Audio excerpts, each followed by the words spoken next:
what I want to talk about today is the trip to California. Remember, I'm trying to go through your memoir book, so... Oh, okay.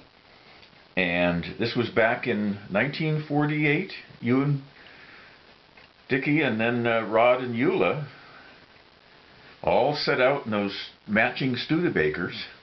You didn't caravan, did you? You didn't all go together. Oh no. And we met. We made a date to meet at, and now I can't say it, but it was the like the Santa Monica Beach, or? Yeah, one of the big rivers in middle California that ended in the ocean. All we knew was looking at a map, you know. So we said, we'll see you in middle California at this place on the beach. I think it was Long Beach. Yeah. Long Beach. Probably. That's where I got sunburned, because being Detroit people, we didn't know, you didn't either. Nobody knew that if you laid in the sun all day long, it wasn't great. That's right. With no suntan oil and not used to it, white bodies. Right. So at least I know I got sunburned. Did anybody else get sunburned? I have no idea. Yeah. I don't think I would, or Pete or Dick would, because we were in constant movement, doing something somewhere, or changing something, or, you know, we weren't just... Well, and you guys would have been dressed. Yes. Whereas the kids, Patty and I, would have been just in swimsuits all day long, sitting in that hot sun. Was I miserable, do you remember, in the motel?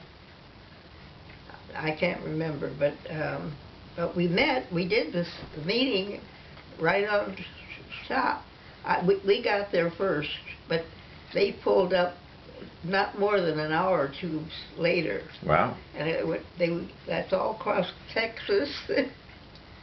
Well, was it a fun trip? I remember going through Missouri. Well, it was fun for you kids, because you sat in the back seat and played games and fought, and you know how the two of you would argue. I know we counted license plates.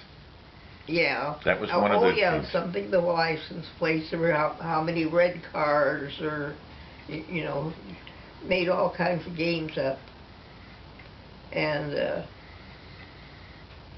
it must be horrible traveling with kids that far, 2,000 miles. We always stopped at 4 o'clock. That was Dick's say. Yeah. And that... Now, let me get rid of these. Political. Sure. Yeah, hello.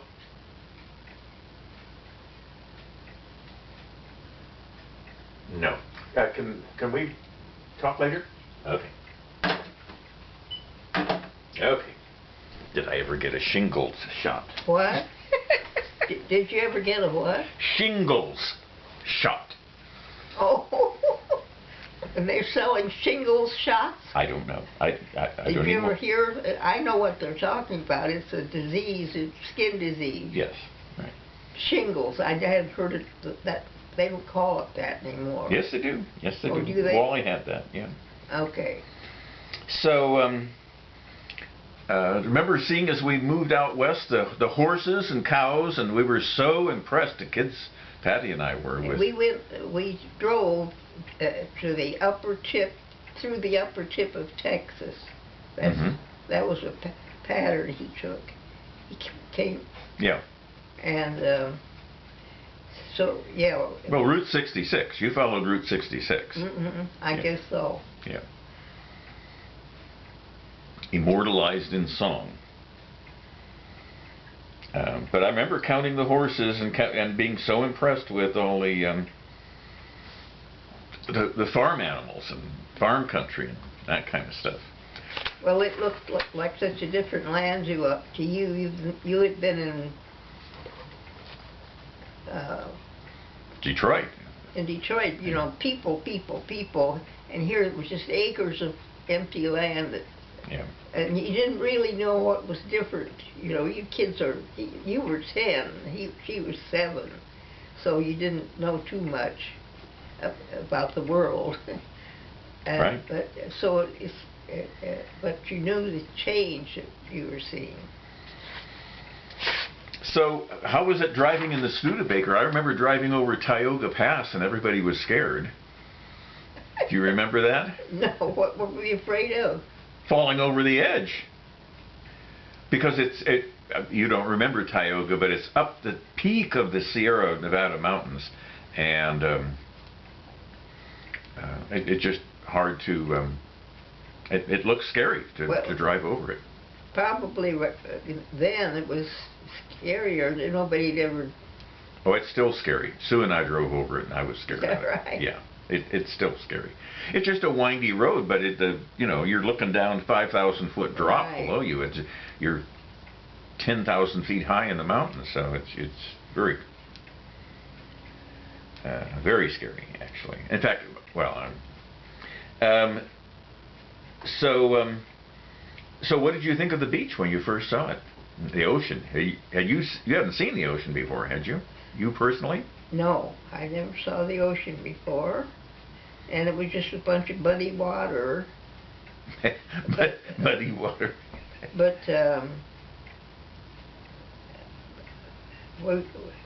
we were right on the beach. I think Dick didn't want to get too close to the water because he didn't know he didn't know anything about water either. You know. It was all new to us. Well, he'd seen it at least before. But we had looked on the map and picked a small town. Yeah. So we had a name, and gave a time at like Tuesday morning. Mm-hmm. Before lunch, we would be there, and they were going to be there too, and we did it. We came first, and I remember I was, fussing around. Oh, I know there was something. You had something. I think I was cutting your hair. There was something about your hair that there was a little problem of some kind, and I was working on that, and I heard Rod's voice, and they walked, and they had come from the completely different direction. They probably went down south through Florida, because I know they had. No. How did they come? I don't know. Okay. Just a different way. You both had Studebakers, though. Brand new Studebakers. That's what Dick bought. Before we came, he went down and bought 2 Studebakers. Where did we get the money? Why did we have we had a hunk of money, and that when we got that hunk of money, that's when we said, well, why don't we go to California? Rod and Eula had just come through there. Uh-huh.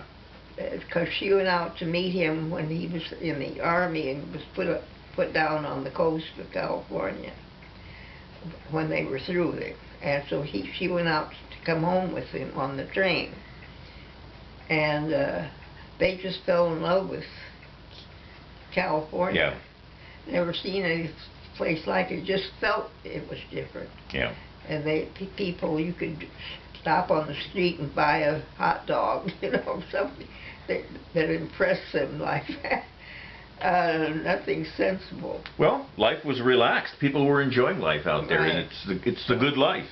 Sunny all the time, especially down by where you were, Long Beach. We were used to bad weather all the time, Yep. one kind or another. It was either downpour of rain or snow or ice or heat that you can't bear, Humidity in the summertime. Oh yeah. Yeah, there was never a week in the year that you could count on to say it would be like this.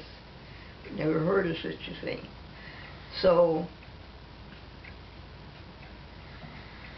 And when you drove up the coast, then so you cased the joint down there, and then drove up the coast. We stayed overnight on the beach, made beds and with Rod and Eula too, and got up first thing in the morning and started up the coast. And we had a map, and we wanted to go to San Francisco, Uh-huh. because that was the next big something spot. we'd heard of, Yeah. and it was a big place to stop. So that, but we never got that far. We stopped at San Jose, and we fell in love with San Jose. That would suit us. Well, you drove past Carmel too. You liked Carmel. Yes, but that was. It'd be years later before you came down here. Yeah. Yeah, that was. You got. I don't know why we didn't want to live there. Well, no work. I mean that. No, yeah. they wanted to go into business. See, Right. and that wasn't what you go to business for. But San Jose was. Do you remember the last? You wrote down here the last license plate to cover all 48 states on the trip. Oh. Was South Carolina. That was the game we played. Yeah. For you kids. Yeah. We were always, we got like Nevada, thousands of Nevada, but you never saw Delaware. Yes. You're looking for Delaware, and you before the trip was over, you had seen them all, but there weren't as many as there are now. 48. Yeah, there were the 48 states. 48 states. So, so what did you think of San Francisco? Because that was going to be where you set up. We didn't get that far. We just got to San Jose, and that was good enough for us. We just loved San Jose. It was like a city, but still like a small town. It was only one block of business. Downtown San Jose? Yeah. When we moved there, when we stopped there. First Street, Market Street, and that was pretty much it. And one hotel, and it was a very small town. It grew under us. 48,000 people, I remember the signs, and that was the 1950 census, yeah. So you lived over, well, there was the El Camino highway, too. That was a highway, really. And you stayed there in a motel. I can't remember. I just remember that we had a day and a couple of meals and an overnight in San Jose. With Nua, and we just said this is it. But it was the right size to start a business in. Yeah. It was not too big or too little. And they went up and down this highway. The peninsula. Yeah. Peninsula. And picked out a place they wanted their office to be, or their store to be. And that's what it ended up at, on that street. It was a highway, I can't remember things like that. Yeah, Highway 101. 101. Those were classic Studebakers. There's a picture of one in here. It actually was a 4-door.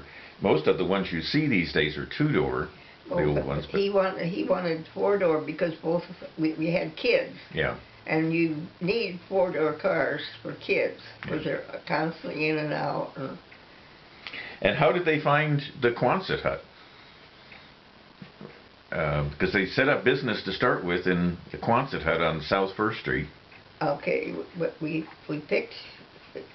I know it was the area we picked. It was this. They felt that it was the highway tail end that was beginning to become business because there were new businesses. So we went in a couple. I mean, they went in a couple and talked. I remember it was a woman that owned the store for some kind next to us. The restaurant, Mrs. Dorr, Jean Dorr. Oh, that's right. Yeah. And they got a lot of information from her, and she told them about this building, and when they went in, it was empty. Except that when they went back, somebody had to go to the bathroom, I think, and he went to the back, and here, in an open upper door, was a horse head. I mean, it was a pasture right in back of it. Yeah. The horses would come in and look at it, stick their head in, and so we felt very daring. But we just sort of went from there. I remember right next door, you can see it in one of the pictures, was a pile of World War II landing craft. They're really rubber, but they're sort of like plastic boats, rafts, but they're big. I mean, you know, way bigger than I could lift up. But we could climb up it, and I would climb to the top, and you were always scared because it was full of rats. They were, you know, I mean, it's a junkyard basically, and right. It's just been, and there's a field next door, as you say, with horses. So we were out in the country there, and it was just not quite the place you wanted me to play. But one of the things, I don't know if you remember, right down the street from that was the Santa Clara County Fairgrounds. The fairgrounds, and there was a big lumber yard. Yeah. Across the street. And then down from the lumberyard, which was on the highway, was the fairgrounds. Yeah. But, you know, it was near enough that you could walk it if you had to. Right, yeah. It was like a mile down there. And, of course, immediately when we got interested in settling for a store there, everything began to, it was a wonderful thing we picked, because you could just San Jose was growing. Grow. Yeah, I remember that GE, General Electric, built a huge facility right across the street and down the road a little bit, because I know I helped as a teenager a couple of years later setting up shelving. That was one of the things they sold, was shelving units, and every time there was a shelving thing, then people like Norm and you'd take a couple of the kids and we'd go off and just bolt nuts on screws, you know, all day long, building shelving units for warehouse type stuff. So, yeah, business, it took about a year, but business did start to pick up. But it took them a year. They didn't have it. I can remember them debating about buying a table to put their tools on. Their tools on, which you put it, so they got the table and they put the tools on it. That's our business. It was not, you know. That was their inventory, yeah. Yeah, that was our inventory. But you worked down there some, and Eula worked down there some, and we took turns taking care of the phone in the office, because sometimes the phone rang 4 times in a day. But each one could be a sale, and you didn't want to miss it. Right, or a question about us, or we put up the sign right away, I think, so that people would see that, and our phone number, and I don't know how we did it. We left that. Cypress 2 8853.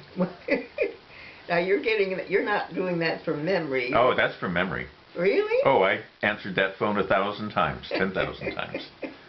Well, so did I, but I certainly wouldn't remember the number. But it sounds familiar. Yeah. And the picture has the sign of Industrial Tool and Supply on it. It doesn't have the phone number, but it has the 1930, I think it was, or 19,300. The Quonset with its backdrop made it look really big. It looked much bigger than it was. It was just a one room. A one roomer. Yeah, with a tiny bathroom. Yeah. And had 2 sides. Yeah, and a one whole toilet. Yeah. And everybody, and it was at the end of the road, the highway, and all the guys that called on him eventually called on. And we would be there to answer their questions. What was I going to say? It was out in the country. Into the road. They would come by and park out there and have a cup of coffee with Jean Dorr. She was a kind of a stable person that we kind of hung on to like you do your mother, you know?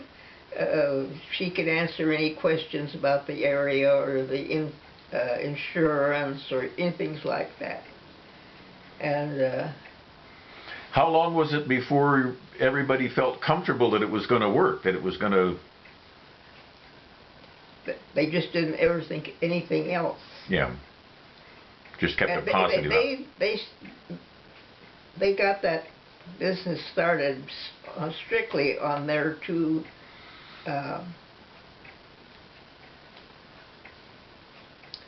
reputations? Well... knowledge and experience. Their abilities and things. Ability to sell themselves. Yeah. And they had learned that from a very good source that was successful in Detroit. Yeah. Knew all the ins and outs, and this was a baby one that they could go in and they knew exactly what to do. And that's the only reason that we made. Did anybody feel, customers, that these were sort of cocky big city boys out from the west and out from the east? I mean, so it was an accepting town. And you moved over into Jonathan. You must have stayed in apartments for a while, but then you bought that first house on Jonathan Avenue. Right. Which was a brand new tract house. Right. Was that hard setting up in there? Well, we didn't. What furniture we had, I had packed and stored in Detroit. Mm-hmm. And then when we found a place that we thought we were going to stay for a while, then we sent for it, and they came out with all of our possessions. So that was a moving van, something like Beacons or somebody? Like a moving van. Yeah. And it drove our stuff out, and of course, you probably didn't really have too much. No. But we had a five-room house, and you know, you had beds and stoves. Oh, okay. So it was. It was a big van full of furniture then, yeah. We didn't have any money, so if we hadn't had that, we wouldn't be able to get along. Now, were Rod and Eula in the same position? Mm-hmm. They also had a van that came out and... And they left their babies home, and so they had to get her back. But eventually everybody got settled in and settled away, and the business started to take off. And that's where we'll drop off on today's interview, and we'll go back to more later.